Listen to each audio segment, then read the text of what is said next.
This is Real News Media TV, coverage you can trust. Please like, share, subscribe, and hit the notification bell. Select all for daily news updates. 7 slain in 5 days in Westmoreland. At least 7 persons have been killed across Westmoreland since Monday, renewing concerns over the level of crime in the island's westernmost parish, which is home to one of Jamaica's major tourist resort towns. The latest in the string of murders occurred on Friday when 25-year-old Lamar Smith was shot dead outside a bar along the Nonpareil Main Road in Negril. Reports from the police are that shortly after 6 p.m., Smith was walking along the roadway when he was attacked by 2 men traveling on a motorcycle. He was chased and shot multiple times. He died on the spot. 6 other persons were murdered in the parish between Monday and Thursday night. On Monday, Arlando Daly, otherwise called Kojo, was shot to death and another man left nursing injuries after gunmen rained terror on the Devland community. On Tuesday, 58-year-old Pete Fleming, a restaurant operator, was gunned down at his business establishment along Mint Road in Grange Hill. Gunmen struck multiple times on Thursday, killing popular soup vendor Elroy Palmer, 55, at approximately 1:55 a.m. in Savannah Lamar. 19-year-old Ashani Shaw was slain about 8:15 a.m. in Geneva District, Grange Hill. Dane Wilson, 35, was murdered about 10:30 a.m. along Barracks Road in Savannah Lamar, and the 23-year-old Jamar Johnson was shot dead about 9:40 p.m. along the Peggy Barry Main Road in Grange Hill. In June, Senior Superintendent Wayne Josephs, head of the Westmoreland Police Division, had stated that there was a reduction in murders in and around the boundaries of a zone of special operations, which was implemented in February in the parish capital, where many of the violent clashes unfolded. Westmoreland Custos Reverend Hartley Perrin said the crime situation remains a cause for concern. The crime and violence taking place in Westmoreland is very alarming, especially murders. I have invited all ministers of religion to a very important meeting on the 8th of September at the United Church Hall in Savannah Lamar, said Perrin, who is also rector of the St. Peter's Anglican Church in Petersfield. The fact is that everybody is having their own prayer meeting here and there, but we need to come together as one body to see what we can do, whether by prayer or by action, to alleviate the suffering caused by the crime and violence that is so permeating our society, especially in our parish of Westmoreland, he told the news. Since the start of the year, at least 93 persons have been murdered in Westmoreland. Migrating teacher prepares for a better life with a family in the U.S. Frustrated by the daily struggles to make ends meet and the uncertainties that surround the Jamaica Teaching Council bill, Costello Bennett, a literary specialist with more than 18 years of experience, is now preparing to leave the island with her family to take up a teaching appointment in the United States. It will be Bennett's second trip to the North American country to work, but her maiden stint, which saw her returning to Jamaica because of personal reasons, has prepared her for this permanent move. The decision to go and work abroad was basically because of the economics, because it is a gross disrespect what we are paid, and right now YouTubers are making more money than we are. My pay was not good, and the only support given by the government is about $5,000 as a clothing allowance, which took my salary to around $180,000 per month before tax, Bennett told the news. Paying rent, maintaining a family, then going to school to deal with disrespectful parents, and sometimes faced with vindictive leadership can be a lot for one person, she added. The educator admitted that at times her frustrations were taken out on her family. On occasions, my hubby had to remind me that I am not at school, which is embarrassing, and when you access your personal growth, you will find that each year it becomes more difficult to meet your goals, so I left because I want better, she said.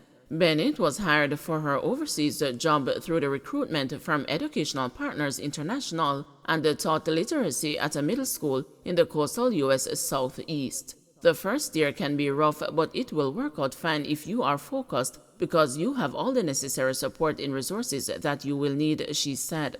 Sometimes I regret that I did not make the sacrifice and stay because I would have been doing my master's by now and to be settled. As a literary specialist, Bennett struggles to find the basic resources to carry out her duties in Jamaica but in America, US $500 is deposited into the school's account for her use when necessary. She receives another US $1,000 in the middle of the school year to order whatever is needed in the classroom. That would never happen in Jamaica, she said, laughing. During her first stint, Bennett earned a basic salary of US $3,400 monthly, with an additional US $1,000 per month for after-school lessons. She also participated in a project teaching homebound students, such as pregnant teens. For this, she was paid for mileage and another US $1,200 per hour. She pays for housing, utilities, insurance, and the respective taxes. Bennett says working under the JTC regime, which has caused a significant level of anxiety among educators, will only create more stress in an already fragile education system.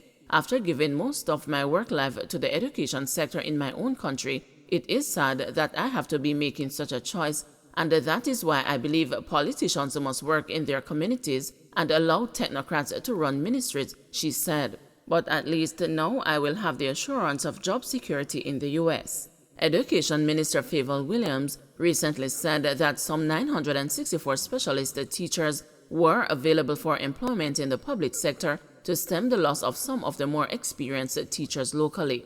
There are concerns that a teacher shortage crisis could see the public education system being short of hundreds if not thousands of teachers when the academic year kicks off next week.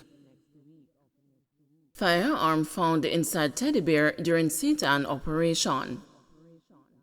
Lawmen assigned to the Area 2 Police Division in a joint operation with the military on Friday seized a Glock 19 pistol with an extended magazine during a cordon and search operation at a market in St. Anne. Reports from the Oterias police are that the weapon was found inside a teddy bear. According to the police, between the hours of 11 a.m. and 2 p.m., the security forces were alerted to a suspicious box that was thrown over a wall by a man. The officers went to investigate, and on inspection of the box, a teddy bear was found inside, which contained the firearm and a magazine. No arrest was made. Investigations are ongoing. Surveillance drones for St. Elizabeth's Extension Service. As Member of Parliament for St. Elizabeth Northwestern, a constituency embracing sections of the rugged cockpit country, J.C. Hutchinson has long been bothered by the difficulty in accessing farmland in steep mountainous terrain. When there is a disaster, such as is caused by hurricanes and floods, you find that many of the roads in mountainous areas are blocked, Hutchinson told the listeners at the Rural Agricultural Development Authority office recently. The Minister of Agriculture will say he wants an estimate of the damage that has been done in an area, and he wants it within 3 days. Now, there is no way an extension officer can traverse large, hard-to-access areas that he has responsibility for and report back in 3 days, he added. The result, said Hutchinson, is that in many instances, extension officers resort to guesstimates.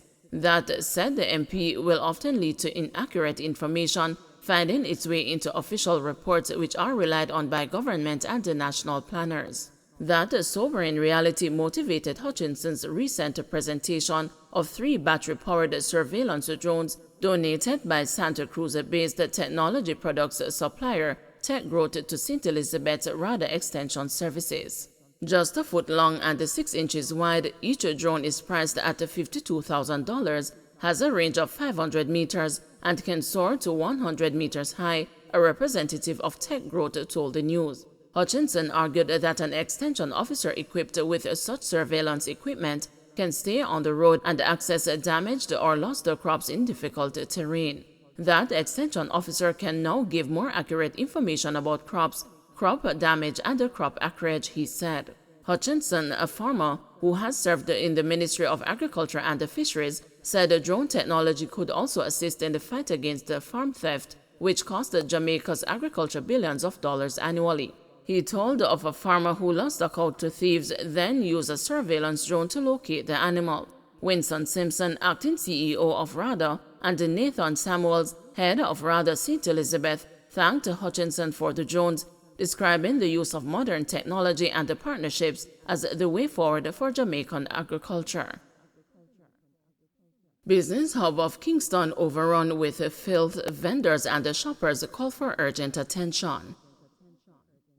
The unsanitary conditions of the streets and the vending facilities of downtown Kingston have increasingly become a source of displeasure and disgust for many commuters and people who ply their trade in one way or another throughout the space.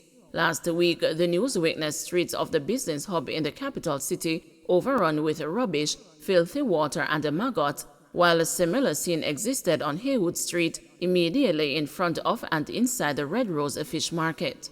One woman who was scaling fish pointed to the maggot-filled pile of garbage outside the market and turned her nose up at the health hazard. She lamented that the conditions had taken a toll on her fish sales. "It stink and it a sick we. Nobody not coming over here to buy. We have to go across the road pancake to sell and it no good. About 5 women sick inside the market from this agwan. In the mornings a pure maggots," she explained.